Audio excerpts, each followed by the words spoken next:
Good morning, Vande Matram, welcome all of you. Here, the topic of discussion for this great morning is on art and yoga. Most of the times we feel we have discussed even couple of times on art, and this is the interrelated discussion we want to take from the mother, especially art and yoga. So, before going for discussion, we will know what really the true art is. How can you do that art? You can see many times there is actually positive side, there is negative side. Sometimes it evokes good reaction, it evokes a bad reaction. It is sometimes criticized, sometimes it deserves a lot. Anyway, so we'll try to know really what this true art is meant. Mother quotes, true art is intended to express the beautiful. True art is intended to express the beautiful, but in close intimacy with the universal moment. Naturally, to express the beauty. Expression of beauty is the sole object of the true art. But thing is that it is in close intimacy with the universal moment. It must not be it must not cross the very barrier that has been confined to the art scenario. So the greatest nations and the most cultured races, greatest nations and the most cultured races have always considered considered art as a part of life. Art as a part of life. It is not my indication, my theory, my thought of my style of thinking. It is because Mother Quotes greatest nations and the most cultural races, they have considered art as a part of life and made it a subservient subservient to life. So again, Mother quotes, art is like that in Japan in its best moments. Mother gives the example of Japan because we have listened even from after Mother's first arrival and meeting with Sri Aurobindo on 29th of March. Mother went to Japan. So that indication, that example of Japan has been well given by Mother in the best moments. It was like that in all the best moments in the history of art, best moments of the history of art in Japan, Mother quotes, there was a brilliant, and the time was brilliant, arts were brilliant, the method was brilliant. Anyway, the feeling was also brilliant. But most artists are like parasite is growing on the margin of life. That is the lacuna. That is the problem. That is the loophole. Most artists are like parasites growing on the margin of life. They don't seem to know that art should be the expression of the divine in life. Art should be the expression of the divine in life. Instead of taking all these things, they go in the opposite side. They follow the way and they lead the method which is actually something like or mostly like parasite and through life, in life and through life. Again, Mother quotes, in everything, everywhere, in all realities. Three things Mother quotes. Number one, in everything, everywhere, in all relations, truth must be brought out in its ever all embracing rhythm, and ever movement of the life should be an expression of beauty and harmony. Again, initial Mother quoted, it is the expression of beauty. Now Mother comes to the second phase of discussion, that is actually your beauty and harmony too. So skill is not art. Very interesting. Sometimes we feel our skill is there, we can create art. That is not so much sprouting type, not so much spontaneous. There is no spontaneity. It is not spontaneous. Again, beauty, skill is not art, talent is not art. Then what really is that? Great thing has been told, because when I have talent, I can create. It is not like this. Sometimes a great artist we have seen, they are least learned. Even they are blind, like Bhima Boy, like Meher and all. So many great artists were there. Saladas, they were Jagannath Das. They were not that much learned, but they try to create the great things. Whatever Valmiki, you can know Dasuratna Kantu Valmiki, what formal education he had.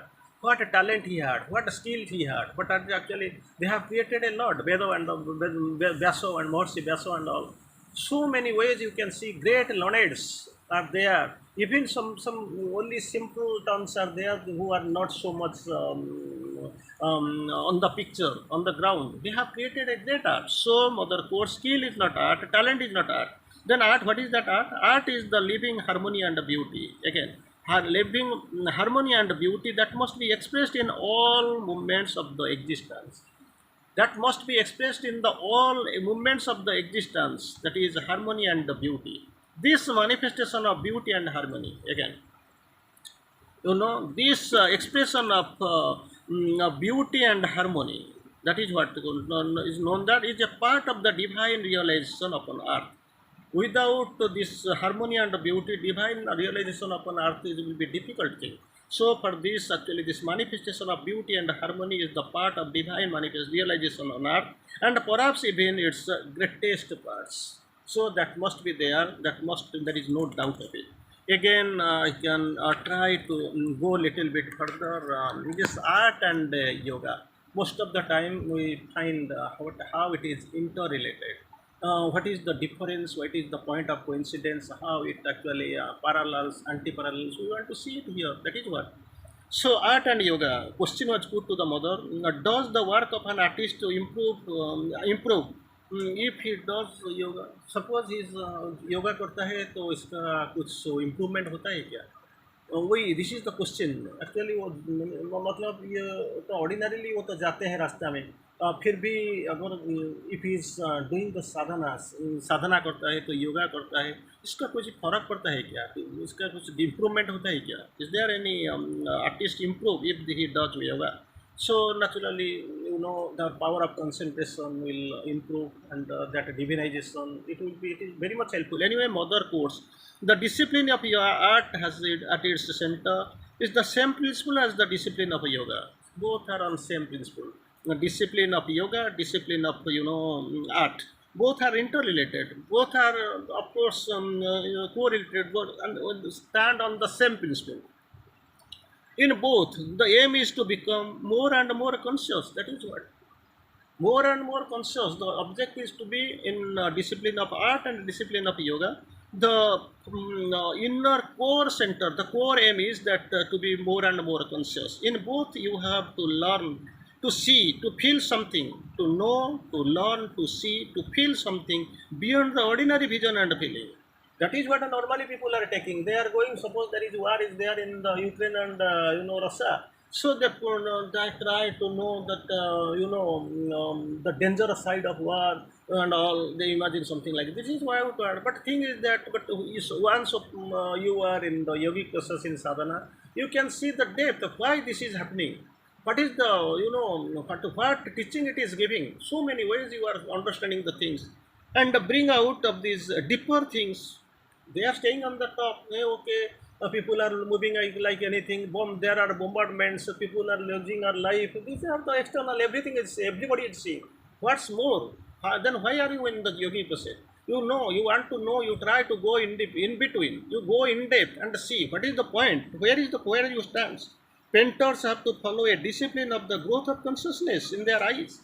Growth of consciousness in their eyes. That's what is important. For that, yoga is necessary, which in itself almost is a yoga. You have to go very deep. You have to develop a deeper sense of consciousness.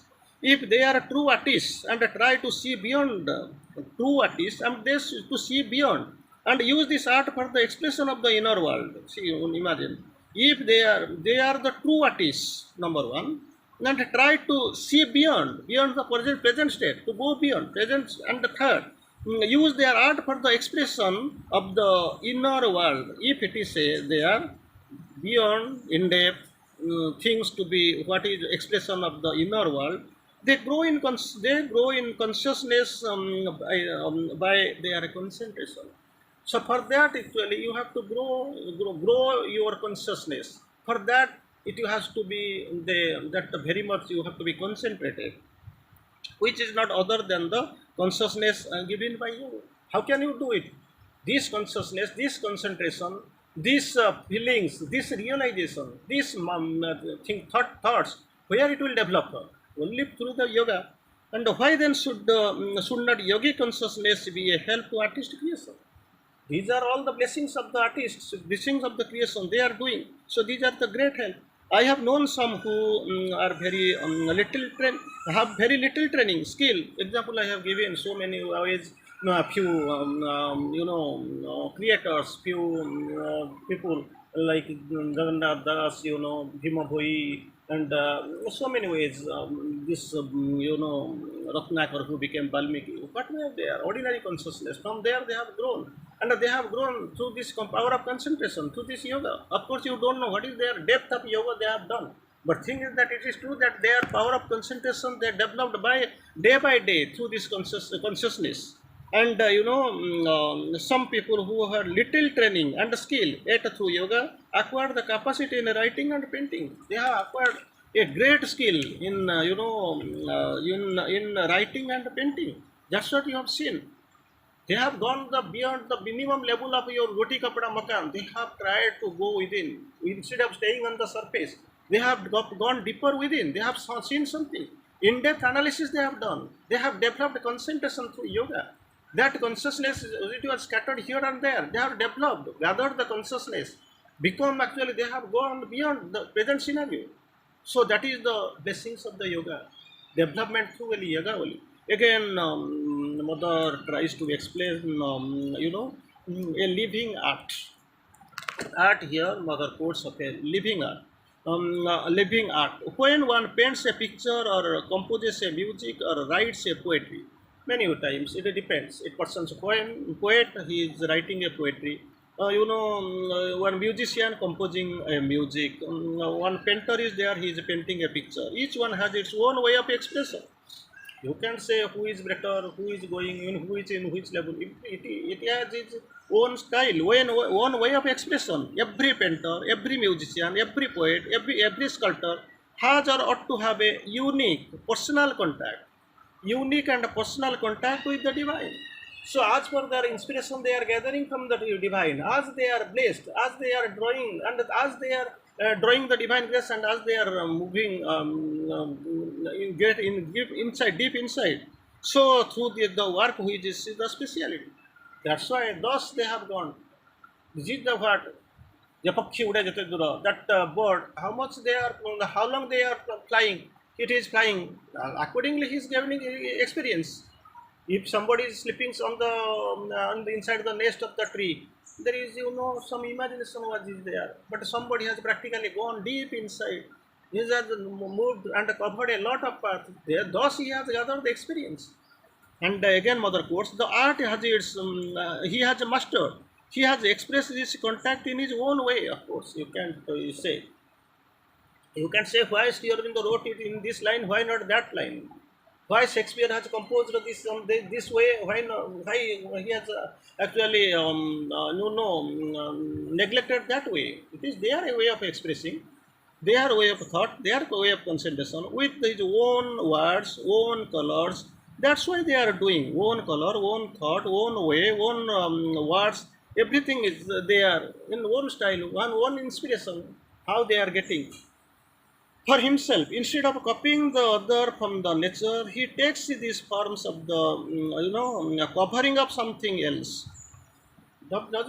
He's not copying, he's not imitating, he's not on the surface precisely of his relationship with the realities of which are behind, precisely in relationship with his which are behind deeper, and he tries to make them express and there try to express that instead of merely imitating what's already what he sees, tries to make them speak of what behind them. Things are seen, but whenever you go there, you find that it is actually a hot summer. So you are feeling too hot. Like this is seen. But what is behind this universal process? What is the secret behind this world process? That is what the work of the sadhakas. They have gone the sages and the prophets. They can see, but ordinarily people feel it is hot. It is hot for everybody and for them. But thing is that why these people are great, not you. And it is this that makes the all difference between a living art and just a flat copy of nature. It is the difference. Living art, what he sees, what he beholds, what he penetrates, how he goes, it is the in-depth expression. He is concentrated, bringing everything to the picture, to the fore. That is what is speciality. But the people who are staying almost in the surface, then what he sees, what he expresses, this is for the ordinary common things. This is flat triviality of the nature, flat glance at the nature.